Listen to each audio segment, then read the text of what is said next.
Hey guys, welcome to the Mom Show. I'm your host, Courtney Doyle, and this is a place I am giving you permission to not have it all together. Welcome back to the show. As you know, we are in a series of Help, I'm a Mom Who, and I am so blessed to have been introduced to this sweet lady that you're going to hear from today from a mutual friend, and they're all the way in Canada.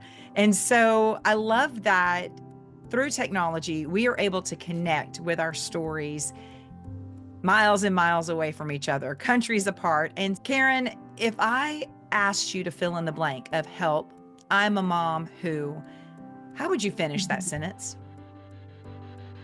I finished that sentence by saying I'm a mom who has struggled with infertility. I battled my way to have the title of mom. And so I know what it's like to suffer and to be unsure and uncertain if that's ever going to be the case. And so that's a really influential component of my story into motherhood, is that like long season with infertility.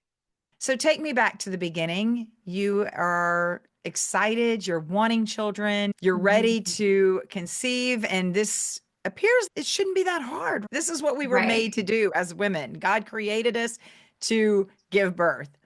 Take me back to the Yeah. beginning of your story. So the beginning of my story was in 2013. We're like, okay, yeah, we'll try for a family. And actually at that time, we literally got pregnant the first month. We're like, okay, this is great. And then not too long afterwards, we suffered a miscarriage.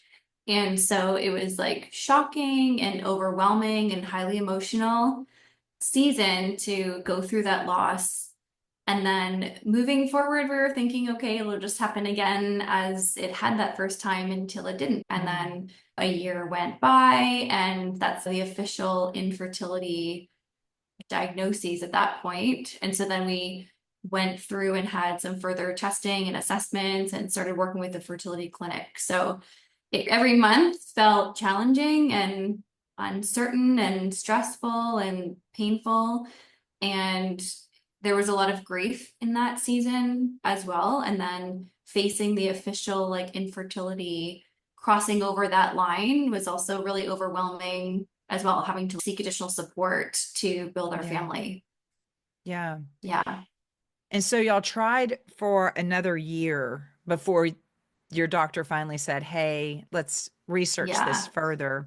And then were there any other pregnancies in that year time, or was it the one pregnancy, the No, one miscarriage, and then just nothing? one pregnancy, one miscarriage, nothing.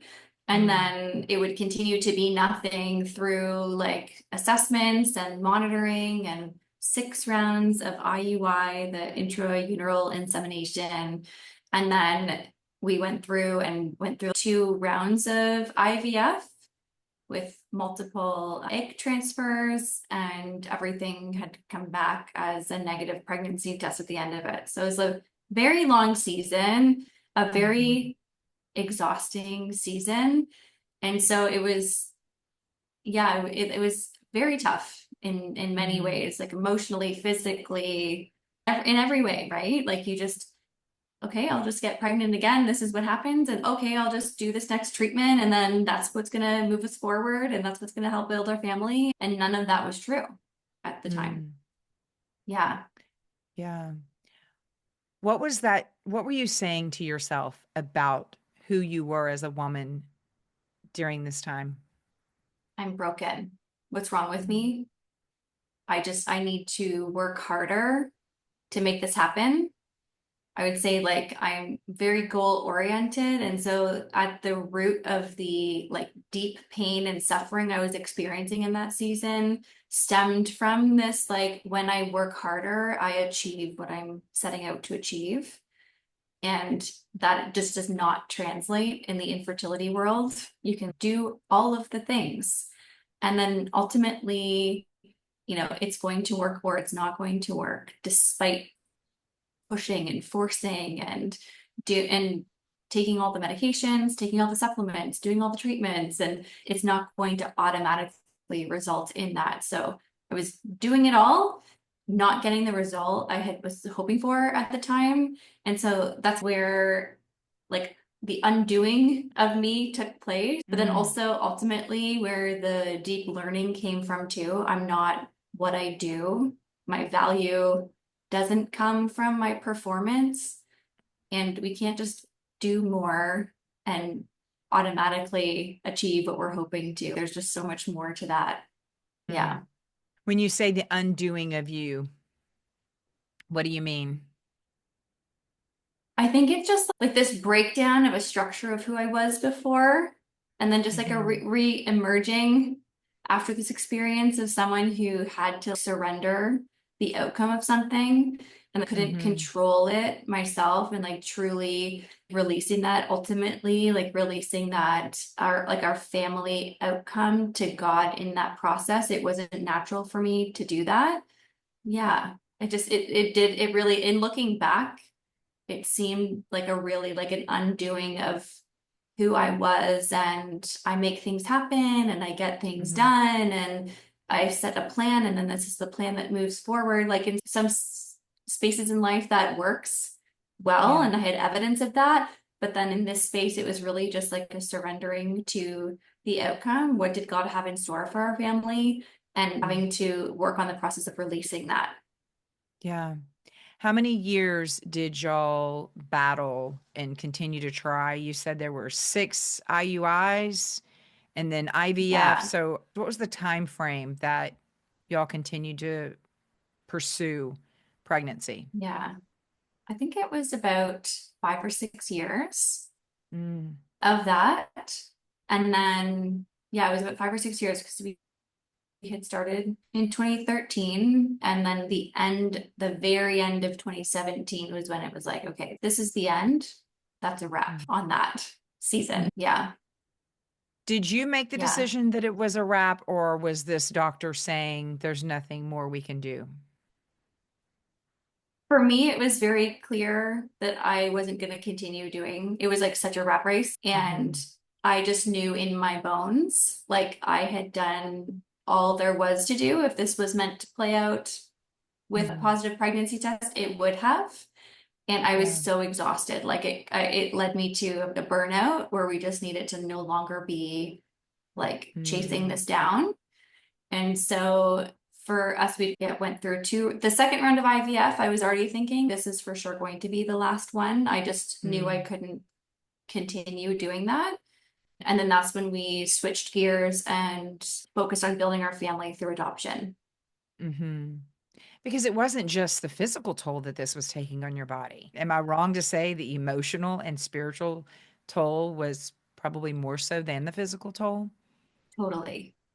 And then Yeah. it's just compounding with the physical fatigue and physical toll as well. But like the emotional toll, I would have had no idea without going through it how deeply that was impacting me and making me question my value and worth as a Mhm. woman. And yeah, that was it.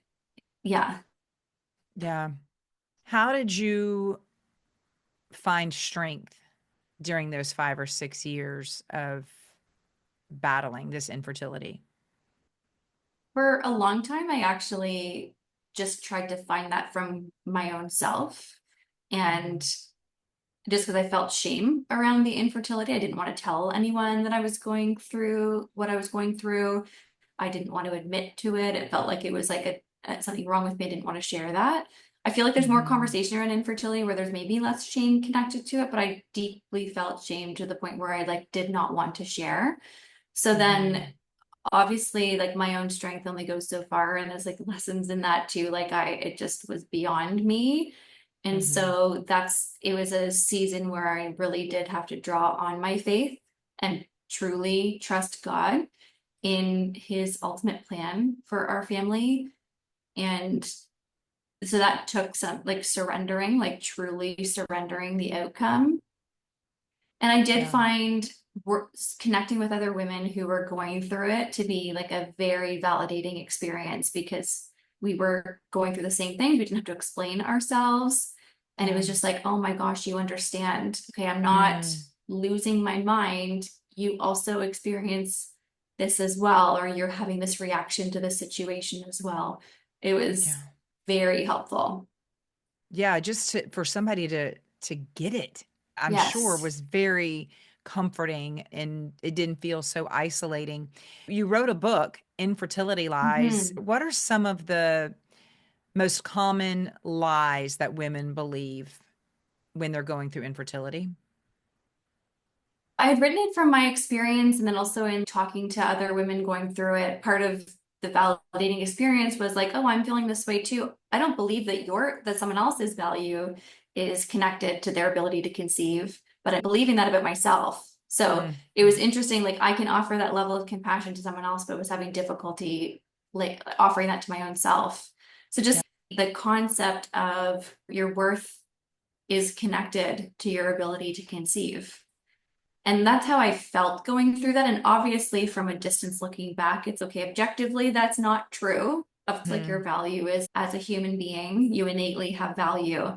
But in that season, like where shame just digs its way in, it really starts like deconstructing your sense of value as a person because your body is not working as it's designed to. Yeah. Did you find yourself becoming bitter or angry as well with those around you that were potentially conceiving without thought? I wish I didn't, but I definitely did. And then I Mhm. felt gross about that too, because Yeah. I want to be happy for other people. And I was happy for other people, but it just stirred up so much pain on my own, like so much of my own pain that I couldn't separate my happiness for someone else. Like connected right to that was like just such a stark reminder of what I did not have and what seemed so easy for someone else to achieve. And so that it was a season where like it really did feel to me like everyone around me close was getting Mm, pregnant, starting, finishing, completing their families. And I'm just like stuck. That was yeah. another like kind of lie of like feeling like infertility is a season of just being so stuck. There's no forward motion because it Mm, just feels like everyone's zooming by life for them is just carrying on and I'm like stuck in this like mud pile that like I can't mm, gain traction and move forward. But what I see looking back now and what I've learned afterwards looking into that is just there's so much personal growth and stretching and strengthening that happens when we're in a season of hard that it's still like it's character shaping and there's value in that too, like things going off course and then you moving forward from that. yeah. I think that people don't give the right amount of attention to the psychological toll that infertility has on a Yeah. woman. And I shared with you before I even pressed record that when I questioned listeners, hey, what would you like for me to talk about? I had an overwhelming response of, can we talk about infertility and miscarriage? And I think it's because there's this notion of you can try again, you can Right. just adopt, or several of the interviews that I've had leading up to this one, it was a secondary infertility. So they had one Yes. child. So it's this common misconception of you have one, so you're good. And I think that this can not only be just based about infertility, it's based about the longing and the desires of our heart and Yes. how and reconciling that our longing and God's purpose may look different. And that's like that's a harsh reality to actually sit Mhm. in when you're in the throes of it all and you're like in that state that you're like you're not your most like mentally strong Yeah. self, like you're in a vulnerable space. And so it seems like an even harder jump to truly be like, okay, I'm I'm releasing the outcome of this that I'm Mm. gripping so hard otherwise. Like my natural state is, oh my gosh, like I'm gonna do every single thing and work harder and grip it when I literally had to, I cannot do more than what I'm doing right now. How this is going to play out is completely out of my hands. And that was like, I can remember at the start of my infertility journey, someone saying you should really pray about that. And I'm like, I don't want to. I just want to make this happen. I don't even want to pray about this. I can't even imagine a different outcome. I don't even want to go Mhm. there. And then it was like this process of, no, I have to. I must do this. because it's not my outcome. It's God's Mm. plan and his timing. So yeah, Mm. Yeah. And sometimes that, like you said, that's really hard to grasp because doesn't God want to give us the desires of our heart? Well, this is what I'm right, desiring. Why would you not give me right, what I'm asking for? And I right. think that you can almost weaponize prayer to women who are struggling by saying you just need to pray Yes. harder. I am praying really hard and it's still not going my way. Yeah. So, for moms who have walked through miscarriage or infertility treatments that have failed, what were some of the healing practices, both physical and spiritual, that you did for yourself to get you through that time? Some of the practices that I was doing during this season and then the recovery process afterwards. Movement has always been medicine for me. It's always been like regulating and calming in a way to manage stress. So that was an important piece during infertility to always prioritize going out for jogs or walk or swim, like just doing some movement. It was regulating and helped me feel calm. When I was done the infertility journey, we gave ourselves a few months to just have space to not talk about what the next steps were, not like just give my husband and I both just gave each other like a month of no conversation regarding that. We're just dealing with things on our own and just regulating. And I did find that journaling and writing out my thoughts around it all was also a healthy healing practice. That's part of where my book stemmed from was we all experience these similar challenges and I was still like working it through, right? Like hindsight, like looking back on where were the deep pain points? What would I have liked to know before? And what did I really learn in the process? And so I did find writing a really helpful tool for me to organize my thoughts and make sense of my experience. And then I did continue to stay connected with an infertility support group. And Mm. so even though I wasn't in active treatment anymore, when we had shifted towards our process of adoption, I did find it really helpful to continue to stay connected with women who were in the process of building their families. And it helped me feel less alone. So, Yeah. take me to the decision for the process of adoption. So when my husband and I got married, we had always talked about adoption and we're like, okay, we'll have two biological children and we'll adopt two children. It was always part of our family plan, as though we had any control over any of it. Like when you're young and you're like, okay, yeah, we'll have four kids and we'll do this and we'll do that. And then so it was always part of our plan. And then just like one thing led to another going through the infertility journey. So then when we were in that space, and then we decided to pursue adoption to build our family. And that's where I can like in looking back, everything we go through leads us to where we are. And so every Mhm. single month that passed led us to exactly the time in life for us to be matched with our son, who's like an absolute gift from God Yeah. and perfectly matched for our family. So that's where I can reconcile and would go through every single thing 10 times over for where we are now. And Mhm. so it is very like redemptive and yeah, a huge gift, a huge blessing. Yeah. Did you adopt him as an infant? Was he a newborn? He was 2.5 when we like flew to Thailand and adopted him and brought him home. Oh Yeah. my gosh. Yeah. Yeah. The story that only God knew. Only God knew. Yeah. Yes. I know that many women wrestle with guilt and shame during infertility. What Mhm. biblical truth or mindset shift did you use to break free from any guilt or shame during that time? I think what helped me shift my mindset was actually talking to other women who were saying that they were experiencing that. Because here I Mm-hmm. am at this support group and I'm seeing all these amazing women. They're all like working and they're doing this infertility stuff, which is like another job on the side. And they're like they're Mm-hmm. sacrificing so much. They're these amazing, incredible women who are so selfless in what they're doing.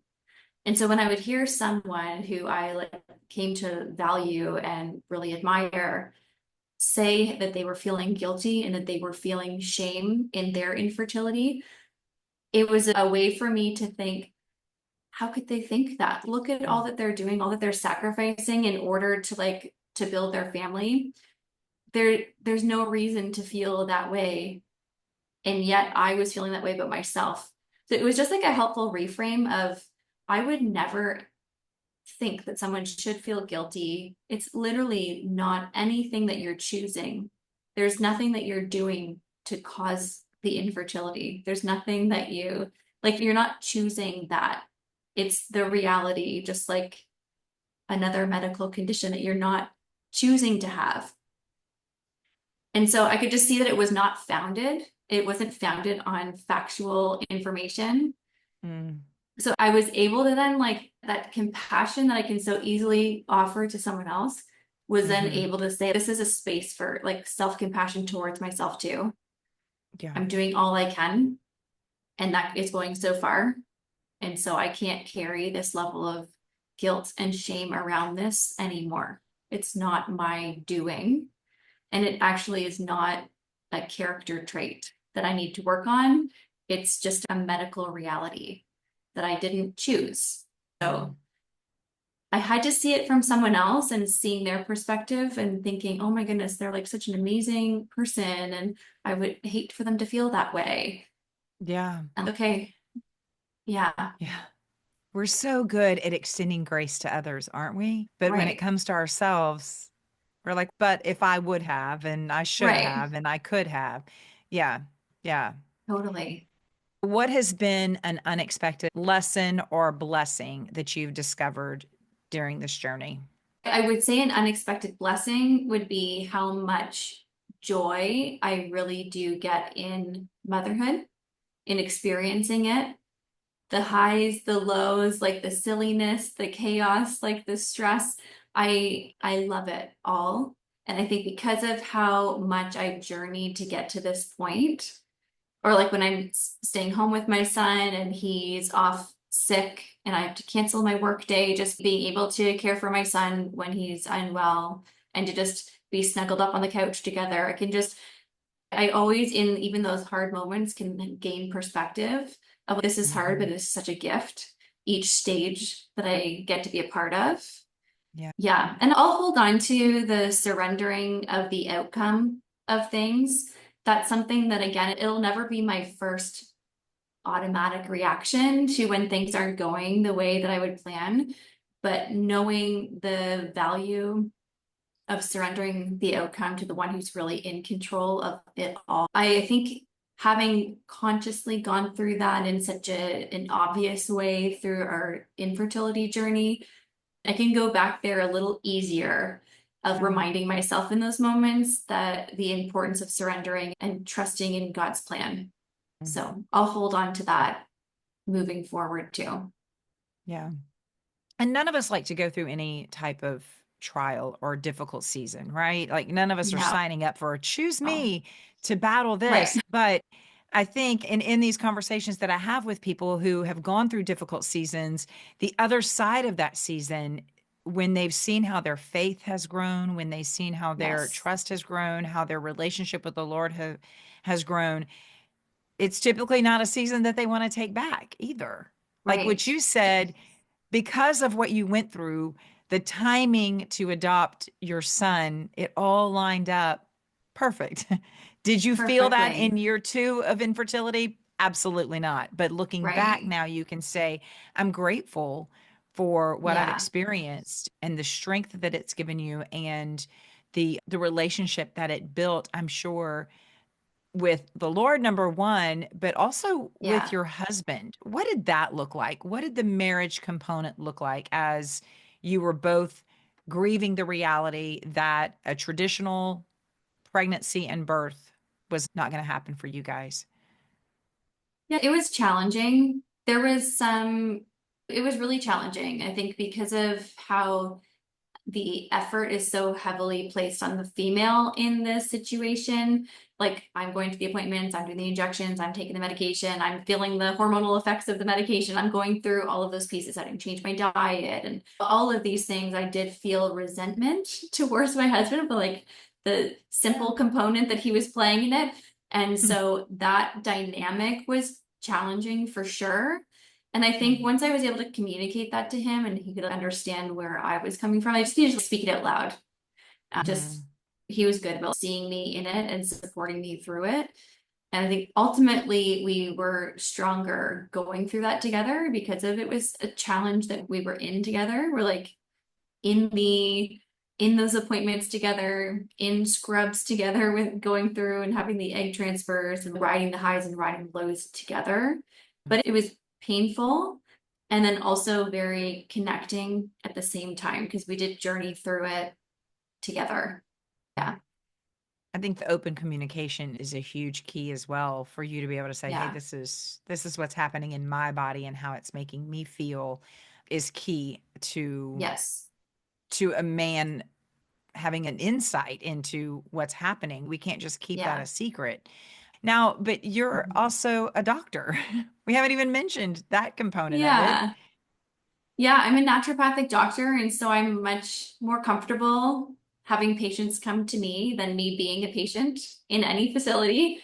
So that piece of it was very humbling as well, and Mhm. also very helpful, I think, ultimately for me as well, like the level of vulnerability it is to step in and speak about an issue that you're having and then seek support through a healthcare provider.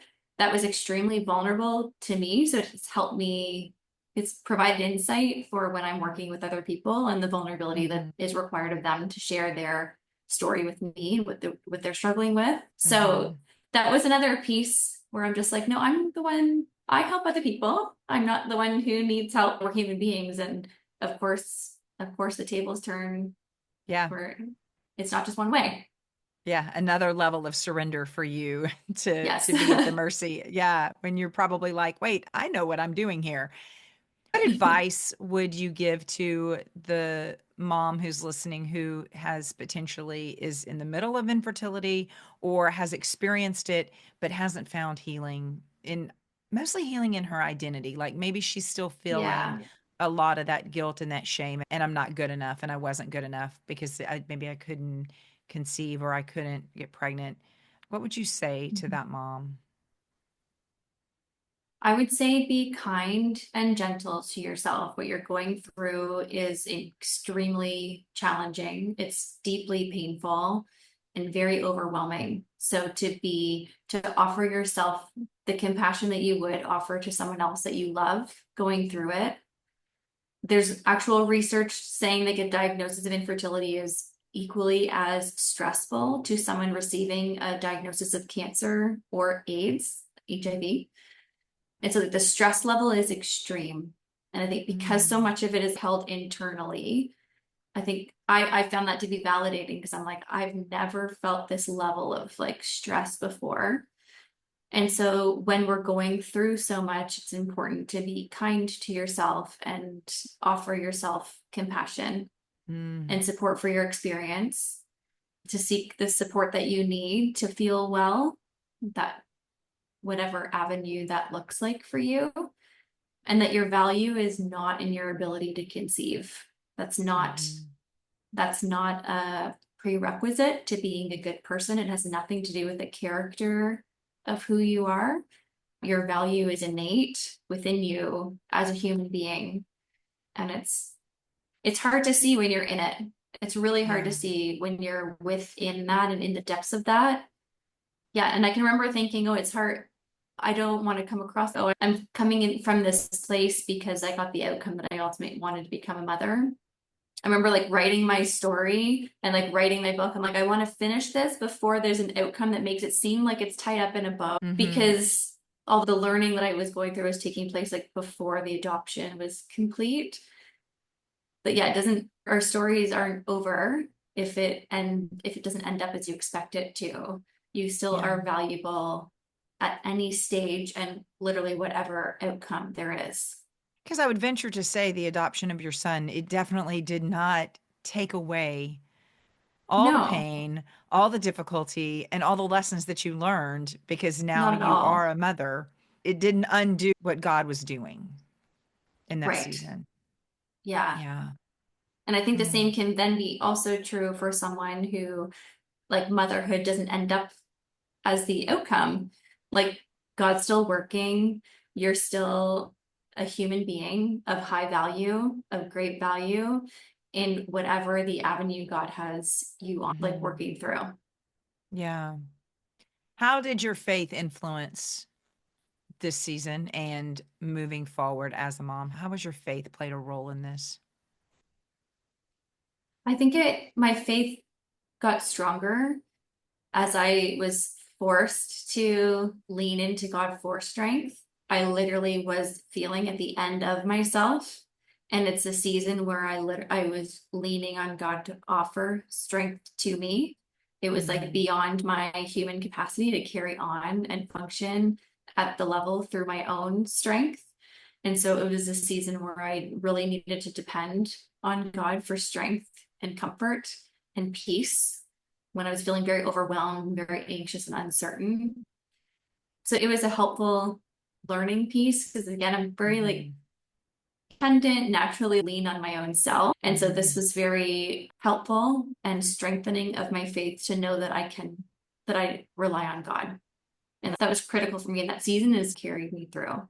It definitely takes the burden of responsibility off of us when we're trying to Yes. hold on so tightly.